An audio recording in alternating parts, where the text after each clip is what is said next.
আসসালামু আলাইকুম। বিশাল খুশির সংবাদ, ফতেহ জিন্দাবাদ। অর্থাৎ আমরা যারা ইরানের সমর্থক আছি, ইরানের বিজয়কে সেলিব্রেশন করবেন, ভিডিওটা সর্বোচ্চ শেয়ার করে।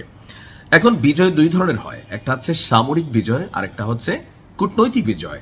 অর্থাৎ আপনার পেছনে কোনো একটা শত্রু লাগছে, লাইক আপনারা বহুত কিছু করার চেষ্টা করছে, আপনি যখন রিয়েকশন দিলেন, সে যখন বুঝতে পারলো যে সে পারবে না, তখন সে আপনার সাথে সন্ধি বা মিত্রতার প্রস্তাব দিল, কিছু চুক্তি প্রস্তাব করলো যে চলো আমরা আসলে লড়াইটা না করি। এটাই বিজয় হয়ে গেছে। আজকের দিনে ইরানের কাছে মার্কিন যুক্তরাষ্ট্র পাকিস্তানকে মিডিয়া করে যেই যুদ্ধবিরতির প্রস্তাব দিছে, ইরান দেয় নাই, দিছে কে? মার্কিন যুক্তরাষ্ট্র। সেখানে বিজয়টা কার হয়েছে? ইরানের। তো চলুন দেখি আসলে কি আছে এই চুক্তির মধ্যে। ইসলামাবাদের জ্যেষ্ঠ সূত্রগুলো আল জাজিরাকে বিষয়টি জানিয়েছে। খবরটা আল জাজিরা থেকে আসছে। আল জাজিরার প্রতিবেদক তিনি বলছেন, আমরা এখন নিশ্চিত করতে পারি যে ট্রাম্প প্রশাসনের পক্ষ থেকে পাকিস্তানকে দেওয়া একটি নথি তারা ইরানের কাছে উপস্থাপন করেছেন বলে পাকিস্তানের জ্যেষ্ঠ সূত্রগুলো আল জাজিরাকে জানিয়েছে। আর তারা এখন ইরানের জবাবের অপেক্ষায় আছে। এমনকি আগামী কয়েকদিনের মধ্যে পাকিস্তানের ইসলামাবাদে যুক্তরাষ্ট্র এবং ইরানের কর্মকর্তাদের মধ্যে একটা বৈঠক অনুষ্ঠিত হতে পারে। যুক্তরাষ্ট্রের প্রেসিডেন্ট ট্রাম্প দীর্ঘদিন ধরেই দাবি করে আসছেন যে যুদ্ধ বন্ধে ইরানের সঙ্গে আলোচনা চলছে, তবে ইরানের পক্ষ থেকে বলা হয়েছে এই ধরনের কোনো আলোচনা এখন পর্যন্ত হয়নি।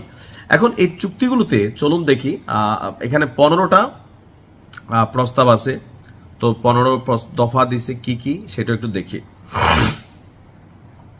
আপনার এখানে মিডিয়া হচ্ছে পাকিস্তান, মিডিয়াটা কে? পাকিস্তান। যুক্তরাষ্ট্র পাকিস্তানের সাথে ইরানের যেহেতু সম্পর্ক ভালো, সেদিক থেকে পাকিস্তানকে ব্যবহার করছে। ইসরায়েলি গণমাধ্যম আপনার বলছে যে এখানে 15টা শর্ত এবং দাবি দেওয়া হয়েছে আমেরিকার পক্ষ থেকে, যেন ইরান এগুলাকে মাইনা আমেরিকাও নিজেদের জায়গা পরিষ্কার করবে এবং যুদ্ধের দিকে তারা ধাবিত হবে না, ইরানের সাথে ভালো সম্পর্ক করবে, এরকম অনেক কিছু তারা। তবে এখানে একটা ক্রিটিক্যাল চুক্তির জায়গাটা আমার কাছে মনে হয়েছে হরমুজ প্রণালী।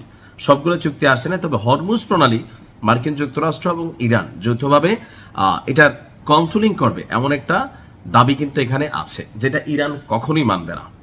এখন ইরান মানুক না মানুক, এটা তো ইরানের এখন ওজন তৈরি হয়ে যাচ্ছে যে আপনি আমারে নিজে আসলেন কিলাইতে ভাই, যখন দেখলেন আমার কিলানিতে আপনি টিকতে পারেন না, তখন আপনি শান্তি প্রস্তাব নিয়ে আসছেন। আমি যখন এই শান্তি প্রস্তাব মানবো না, তখন বুঝতে হবে যে নৈতিকভাবে আমার বিজয় হয়ে গেছে, আপনার না।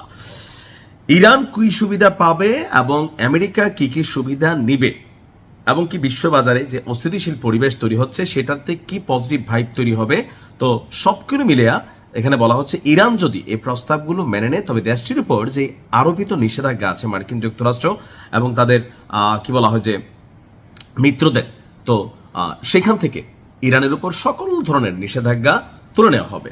আর এই নিষেধাজ্ঞা তুললে সেটা ইরানের জন্য আরো 10 গুণ বিজয় হচ্ছে। আপনি বুঝছেন, তারা বহুত চেষ্টা করছে, সরকার পতন, এইটা সেইটা ব্লা ব্লা ব্লা, কিন্তু ইরান উল্টা মনে করেন যে রিয়াকশন দিছে।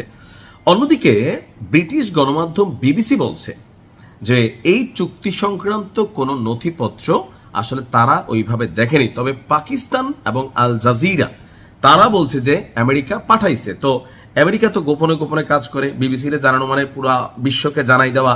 আমার মনে হয় যে ইরানের সাথে আগে সেটেলমেন্টটা করার চেষ্টা করতেছিল, তো সেটেলমেন্ট যদি চেষ্টা হয় ভালো,